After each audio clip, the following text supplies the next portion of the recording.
그럼 시작하겠습니다. 지난 시간에 14장을 했었고요. 그래서 14장 했었는데 14장에 몇 가지 마지막 몇 구절 좀 말씀드리고 15장으로 넘어가도록 하겠습니다. 14장에서 저희가 이 세상은 사탄의 것이고 우리는 사실은 진노의 자녀인데 진노의 자녀인 저희가 이제 주님의 구속을 통해서 이제 하나님의 자녀가 되는 구속자에 대해서 지난 시간에 공부했었고요.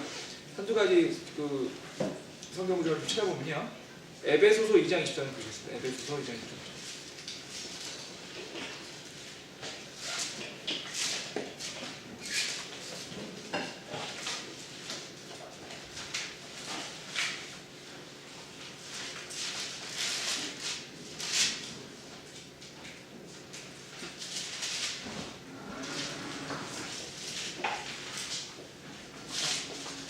죄송합니다. 제가 잘못 찾았습니다. 저기 히브리서 2장 5절 보시죠. 히브리서 2장 5절.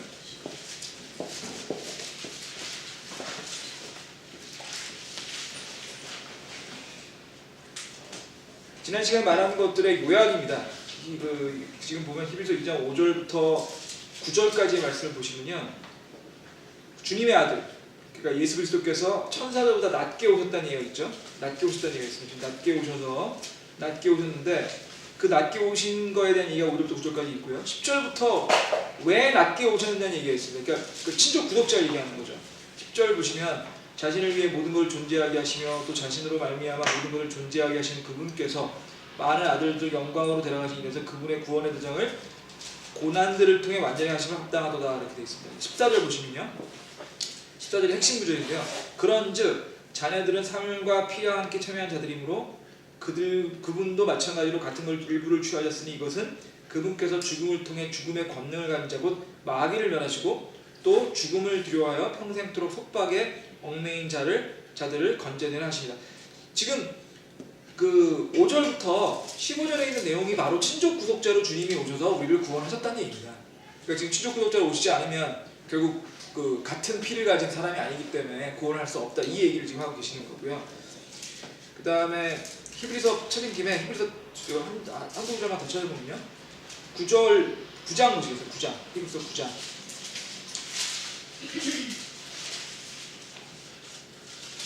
구속에 대한 얘기죠. 계속. 9장 12절에 보시면 염소와 송아지의 피가 아니라 자기 피를 힘입어 단 한 번 거룩한 곳에서 들어가서 우리를 위해 영원한 구속을 얻으셨느냐 이렇게 돼 있죠. 그죠? 그러니까 지금 주님의 피가 구속을 우리를 사는 대가, 결국 구속의 대가가 됐다는 얘기신 거고요. 그 다음에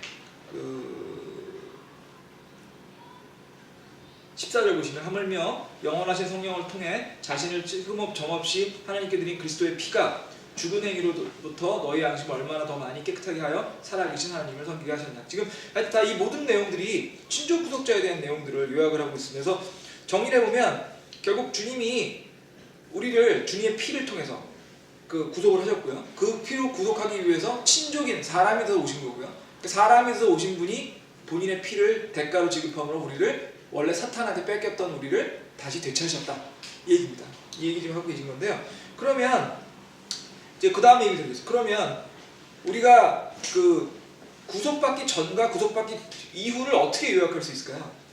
구속받기 전에는 저희는 누구의 자녀라고 했죠? 사탄의 자녀라고 했습니다. 사탄의 자녀, 지금 뭐죠? 주님의 자녀죠.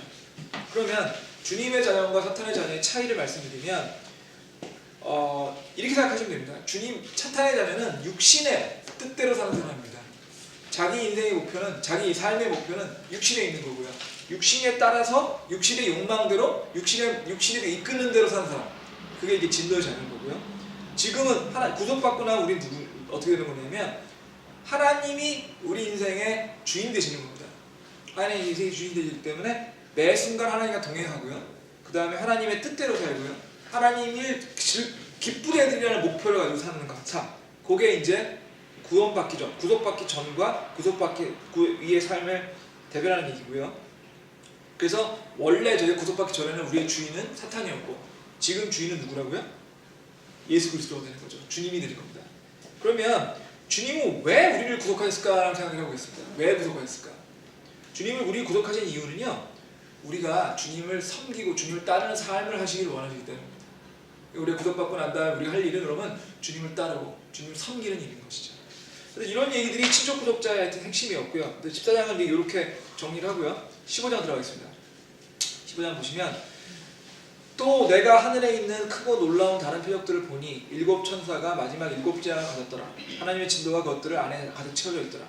또 내가 보니 불 섞인 유리바다 같은 것이 있는데 짐승과 그의 형상과 그의 표와 그의 이름의 수를 가지고 승리한 자들이 하나님의 파프를 가지고 유리바다 위에 서서 지금 우리가 이 계시록을 거의 이제 1년 반 넘게 지금 공부를 해왔는데요. 계시록에서 이제는 좀 익숙해지셨을 거라고 생각이 드는데 계시록은 시간 순서대로 되어 있지 않습니다.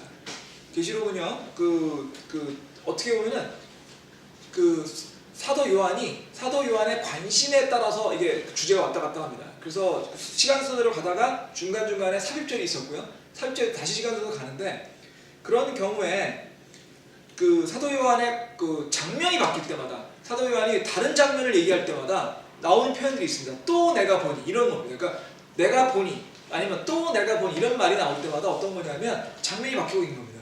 그 전에 얘기하고 다른 얘기를 하고 있는 겁니다. 더 정확히 얘기를 하면 그 전에 사도 요한이 보던 거랑 다른 거를 보고 있는 겁니다. 마치 그러니까 뭐를 상상하시면 제일 쉽냐면요. TV 광고로 생각하시면 돼요. TV 광고를 보면은 몇 초 동안 뭐가 나오다가 갑자기 다른 화면으로 바뀌지 않습니까? 그런 식으로 우리가 이제 TV를 보다가 마치 TV 광고가 바뀌듯이 지금 장면이 바뀌고 있는 겁니다. 그래서 지금 장면 변화가 지금 있었고요. 그래서 지금 보면 15장 1절에 보시면 일곱 천사가 일곱 재앙을 가지고 지금 나왔는데요. 일곱 재앙을 이제 일곱 재앙이 사실은 이제 일곱 병의 재앙이죠. 일곱 병의 재앙이 계시록에 나오는 모든 재앙의 마지막입니다. 지금 첫 번째 재앙이 봉인이었고요. 봉인 재앙의 일곱 번째 봉인에서 일곱 나팔 심판이 있었고요. 일곱 나팔 심판의 일곱 번째 나팔이 불고 지금 일곱 병의 심판이 있는 겁니다. 그러니까 일곱 병의 심판이 마지막 심판이고요. 그래서 지금 계시록 16장 17절에 보시면 어떻게 되냐면 일곱째 천사가 자기 대접을 공중에 쏟아부음에 큰 음성이 하늘의 성전에서부터 왕자로부터 나서 이루시되 다 이루어졌다 하시니 이렇게 되어 있습니다. 그러니까 결국 이 일곱 병 또는 일곱 대접의 재앙이 마지막 재앙이라는 얘기고요. 그 마지막 재앙이 있을 때까지 어떻게 되냐면 하나님의 진노가 계속 차오르고 있습니다. 그러면 우리가 여기 순서를 보면요. 진노를 쏟아붓는 거하고 진노가 쌓이는 거하고 어느 게 먼저일까요? 진노가 쌓이는 게 먼저죠. 진노가 쌓여야 붙을 거 아닙니까? 그죠? 진노가 쌓여야 붙는 거니까 주님은 이렇게 생각하시면 됩니다. 주님은 심판을 하시죠. 심판은 진노에 대해서 주님의 진노를 부으시는 거죠. 근데 주님의 진노를 부으시기 전까지 진노가 계속 누적적으로 쌓여간다는 겁니다. 주님은 그동안 기다리시는 거죠. 그러니까 주님이 갑자기 진노하시는 게 아니라는 얘기입니다. 주님의 진노는 계속 누적되는 거고요. 우리가 잘못하고 주님의 불순종하면서 그 진노가 계속 쌓여 있다가 마지막 순간에 갔을 때 주님의 진노가 지금 재앙으로서 나오고 있는 건데요. 로마서 2장 5절 보시면요.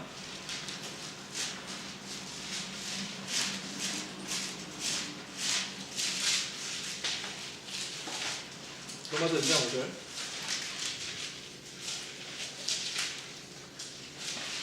다만 내가 네 강팍감과 뉘우치지 아니하는 마음에 따라 진노의 날 곧 하나님의 의로운 심판이 나타나는 그날에 닥칠 진노를 네게 쌓아오시는 진노 심판이 나타날 때까지 진노 쌓아올린다는 얘기죠. 그죠? 그러니까 주님은 이런 진노를 그러니까 우리가 불순종을 한다고 해서 주님이 당장 진노하시지는 않습니다. 하지만 주님이 그 진노를 잃어버리시는 건 아니거든요. 그러니까 주님은 그 진노를 계속 가지고 계세요. 계속 누적이 됩니다. 언제 그 진노가 나오느냐? 주님 심판의 날. 그날이 나온다는 거죠.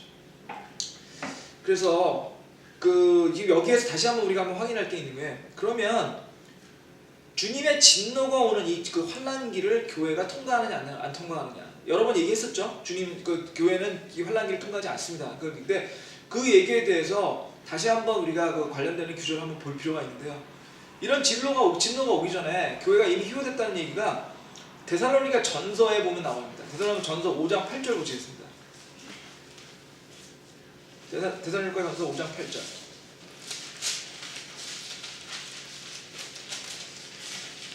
5장 8절부터 10절까지 구절 제가 읽겠습니다. 5장 8절.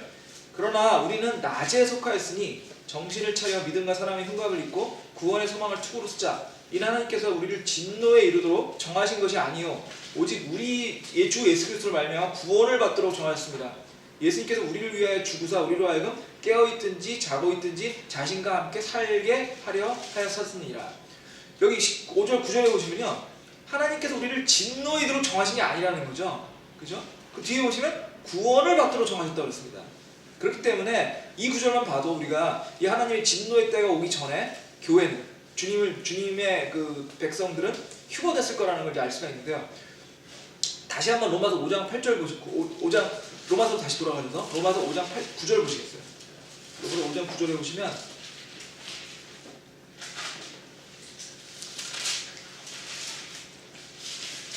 로마서 5장 9절 제가 읽겠습니다. 그러면 이제 우리가 그분의 피로 말미암아 의롭게 되었으니 더욱더 그분을 통해 진노로부터 구원을 받으니.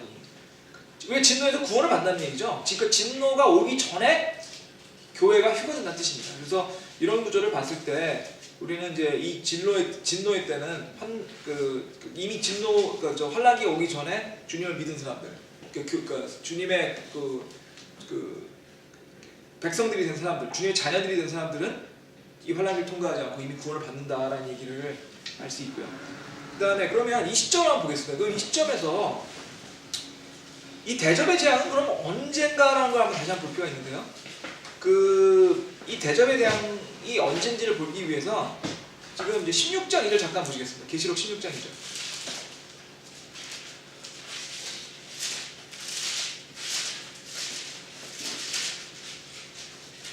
실제 2절 보시면 첫째 천사가 나서 자기 대접을 땅에 쏘음에 짐승의 표를 받은 사람들과 그의 형상에 경배한 자들을 악취간하며 몹시 아픈 헌대가 생기다 이렇게 돼 있죠.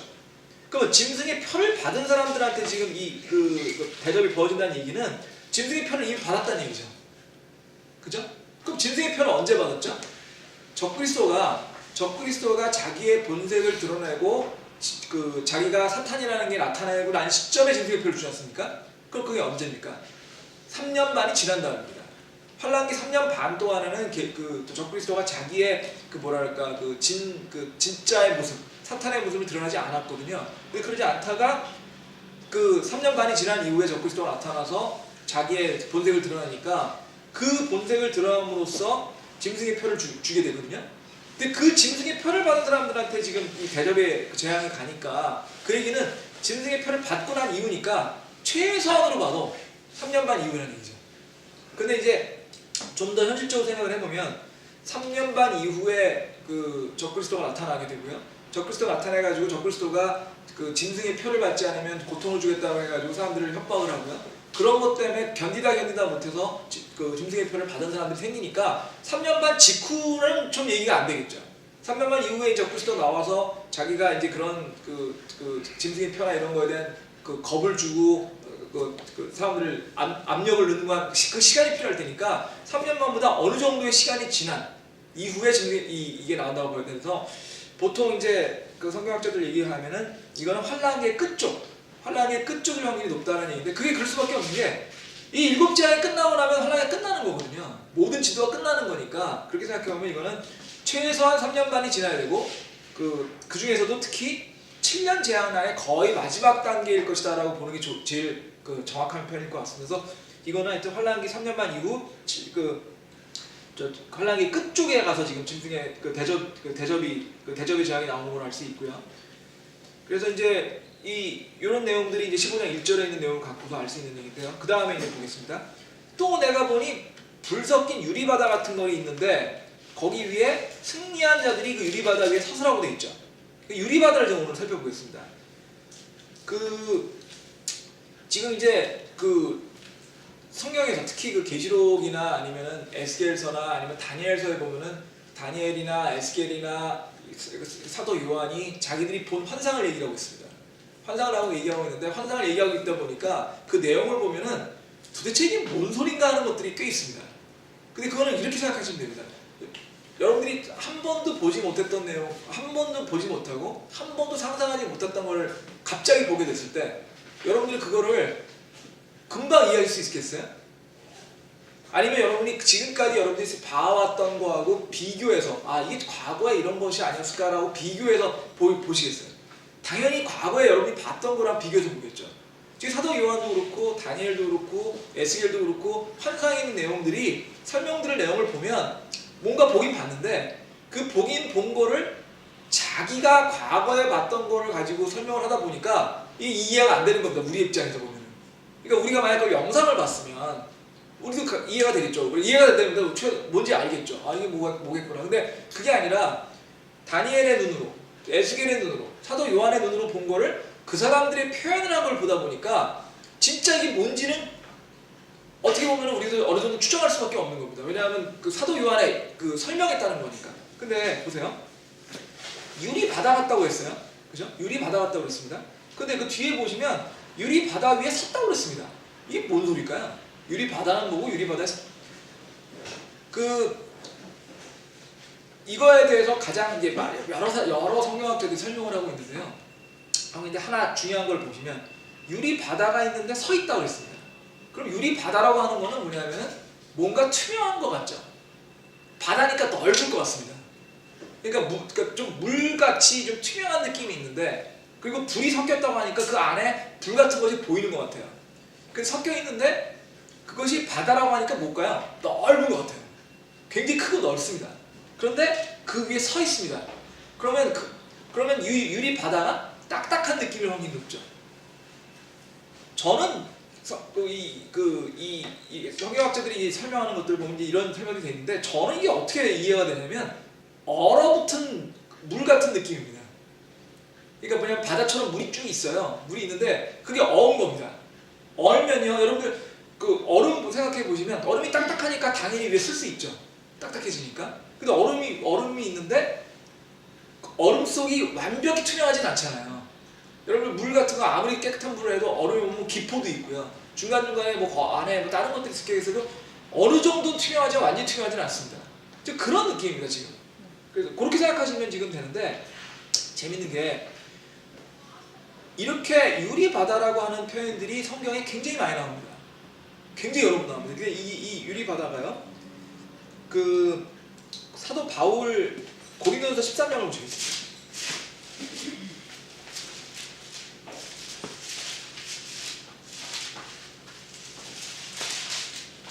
고린도전서 13장에 보시면요.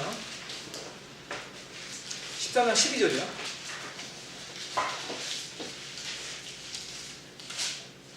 지금은 우리가 지금은 거울을 통하여 희미하게 보나 그때에는 얼굴을 마주 대하여 보며 내가 지금은 부분적으로 아나 그때에는 주께서 나를 아시는 것 같이 나도 아니다. 이렇게 되어 있습니다.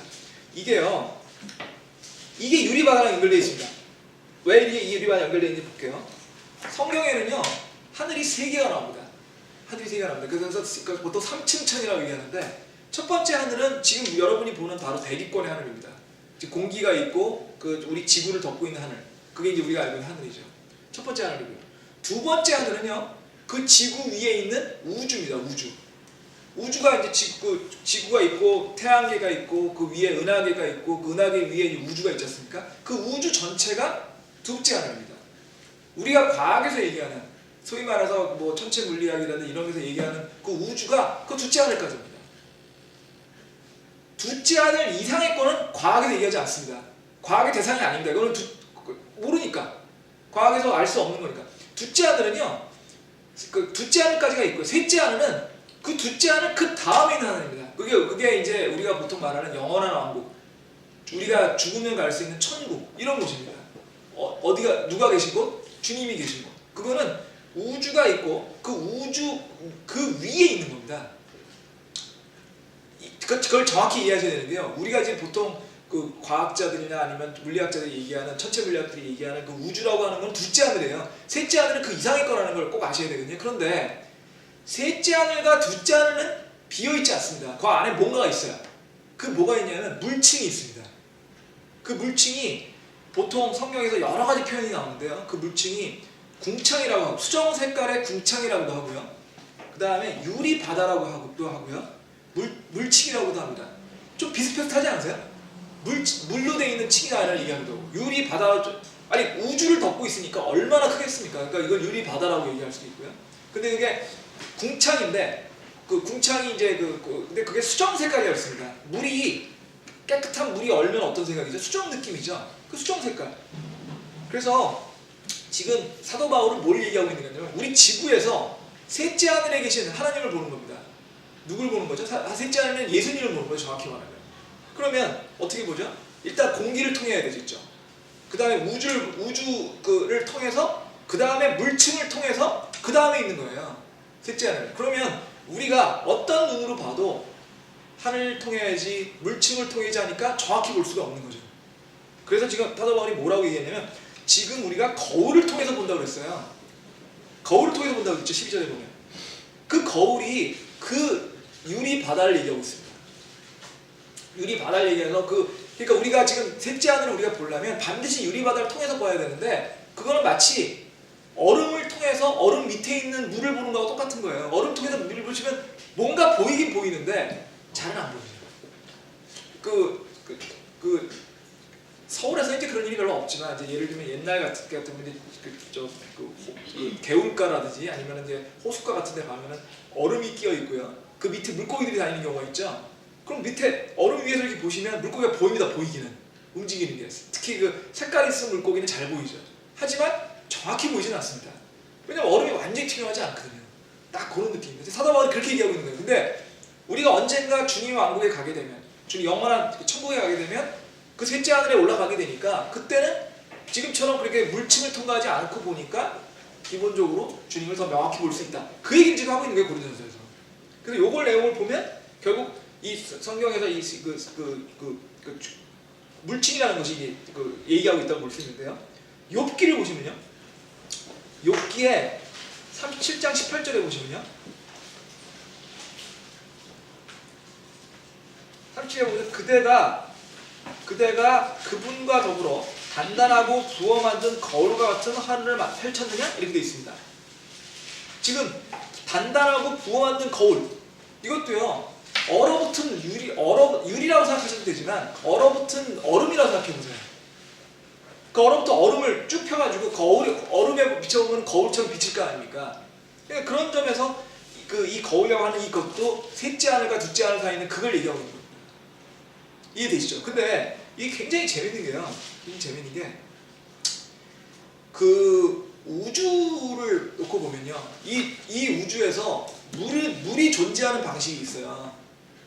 물이라는 건 액체로 존재할 수 있고요. 물로.